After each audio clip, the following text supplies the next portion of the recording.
Justice for Kamal আৰু আজি মই কিলা আছি বলে তো আমি পলা দেখিলো দে বেৰাই তাইছে সাথী আছে হলিবি আজি তো তাইলা ওপৰতে ৰেপিছলা নাম আইনা আছে তো ইটো তাই ভিডিও একটা বনাইছিলে আসাম জাইন অলপ দিন আগেতে তো ইটো ভিডিওতে তাই কিবা গলতি কৈ দিছিলে তো ইটো পৰা মুসলিম কমিউনিটি খান পৰা একশন লইনা তাইকে নাগালেণ্ড পৰা আউট কৰি দিছে তাই বি একসেপ্ট হইনা যাই দিছে ইটো পিছতে আৰু অলপ দিন একদিন দুদিন আগেতে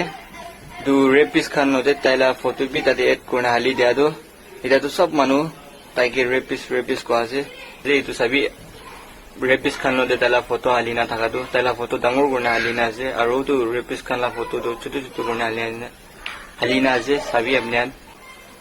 হলিবি তাই ৰেপিছ নহয় আপনিয়ান মৰম বা তাইকে ৰেপিছ নকবি কি লইলে তাই ইটো ভিডিও একটা বনাইছিলে ইটো লাতে অলপ তাই গলদি কিবা কৈ দিছিলে হলিবি তাই তাতে বি আৰু